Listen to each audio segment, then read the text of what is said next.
इलेक्सनमा म योभन्दा अगाडि नै पनि म लागेकै थिएँ, तर यो पदमा म उपस्थित भएको थिइनँ र योभन्दा अगाडि 7-8 वर्ष पनि म यो एमएलएमा म थिएँ नै। तर अब पनि यो जस्तै म यो ठुलो पदमा चाहिँ अहिले थिइनँ, त्यही पनि म अब मलाई सबै यो 17 जनाको टिममा मिलिजुली सबैले हामी सरसल्लाह गरेर नै कोषाध्यक्षमा राख्नुभयो। तर पनि म त्यस्तै पहिलाको जस्तै पहिला पुरानो एमएलएको कोषाध्यक्ष जस्तै अगाडि नै बढ्ने नै छु भन्ने मलाई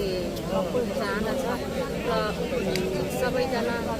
मिलिजुली अगाडि बढ्नुपर्छ र म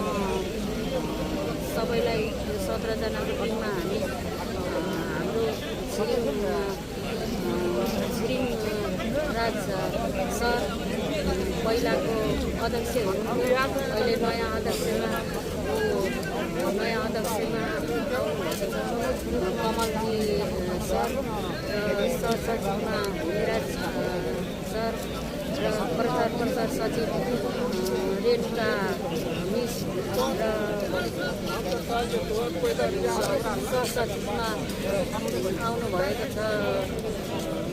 कालीकोटे भाइ र हामी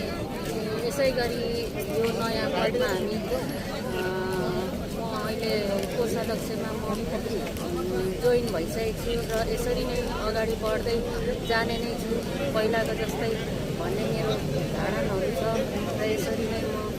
यसलाई अगाडि बढाउने नै छु कोषाध्यक्षबाट भन्ने मेरो चाहना छ र केही गल्तीहरू भयो भने